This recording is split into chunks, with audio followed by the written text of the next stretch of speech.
Today we're going to make my style of cornbread. We're going to start out with 2 eggs. We're going to whip those up.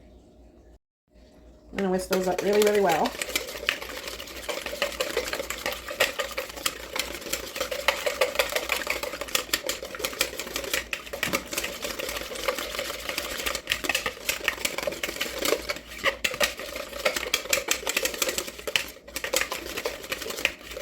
Okay.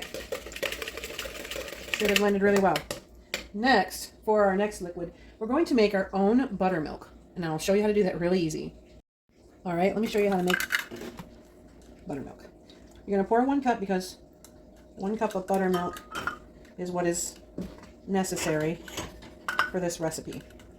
All right, you're going to take a half a lemon and you're going to squeeze it in there. Try to remove the seeds in there beforehand because you don't want them dropping in.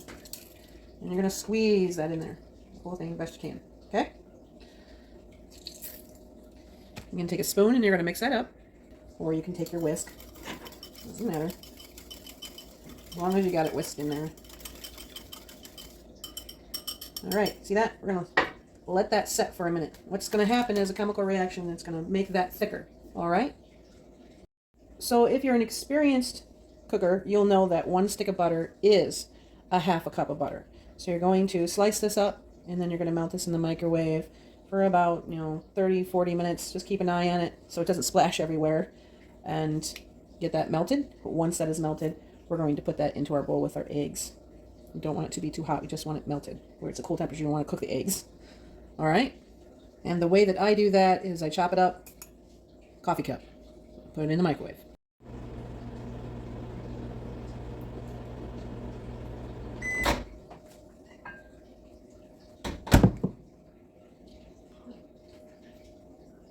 Well, this recipe calls for 2/3, so I've got 1/3 right there,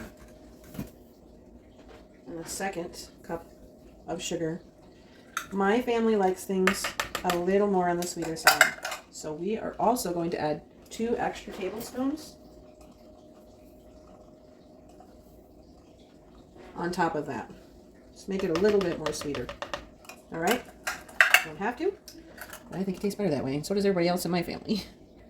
While I'm whisking this, let me remind you that now is a great time to set that temperature for your oven at 350 degrees, okay? And get it warming up.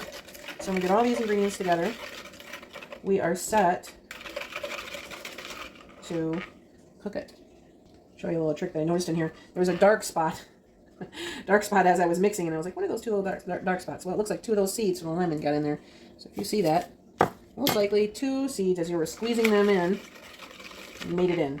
There we go, we're all nice and clear. Next, on to the rest of the ingredients. We're doing a half a teaspoon of baking soda.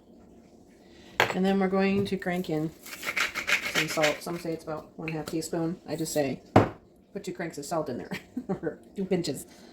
So we're going to throw in, I got my 1/2 teaspoon right here, which basically equals a teaspoon's worth.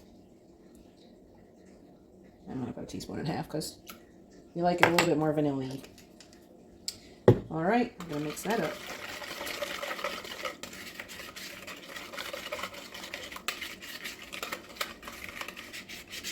I want this to be good. I'm going to mix those liquids in there good. Okay, next ingredients. This last part's pretty easy. It's just 1 cup flour. Okay, and 1 cup cornmeal. Mix that together. Put in that cornmeal. All right, there we go. We are going to mix that together. Make sure to go around the sides.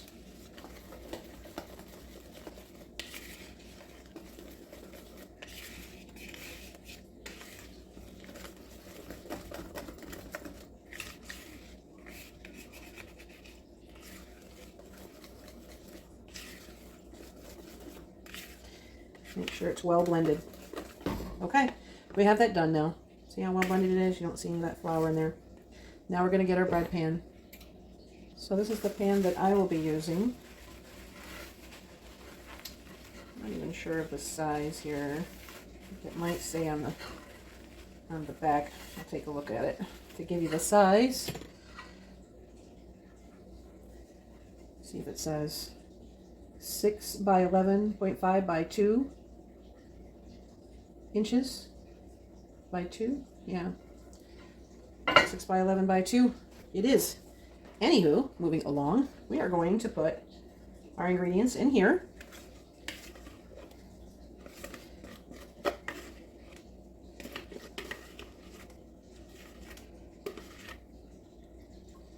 A second.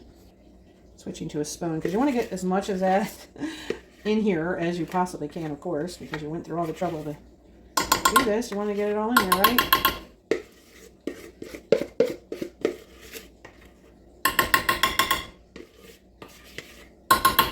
Just flinging it onto my oven I just wiped off. That's okay. We'll shake this way to even it out. Okay. We're going to pop that in the oven at 350 degrees. Now, your oven might be different at cooking time, so this could be done anywhere between 40 minutes, 45, or 50 minutes. I usually do the knife check where you stick it in. If the cornbread is done, it will come out clean. So I'll come back when it's done. All right, I cooked mine for 45 minutes in the oven. We're going to pull it out and check it out. Yep, so this is the way we want it. We want it fully cooked, cold, golden brown, crispy on top. I'll put one out on a plate so you can see it better. Okay, we've cut the cornbread. We're seeing what the husband thinks. He is a cornbread connoisseur and very picky. Very good. Ooh. Is it good? Mm-hmm. What do you think of the flavor? I like it. That's very good. Now we're going to get the teenager. She is very, very particular about the taste of her cornbread. All right, Asia, you are trying the cornbread. She's very texture sensitive. They're very texture sensitive, so. Did it pass? A scale to 1 to 10, which honestly, I know. And folks, she will not hold back on my feelings. She'll tell the truth. 10 being the best thing ever, 1 being the worst thing ever. I'd say it's a good like 7. I got a 7. There we go. We are at a 7. That's really good. Like, it's not too sweet either. Yeah, it's perfect. And also, it's not chalky, so it's nice. Yeah, it doesn't have a chalky taste, and it's not dry. I love it. It's good. Yeah, That's awesome. Thank you. Thank you. Yay. So I hope you like this recipe, and I hope you try it.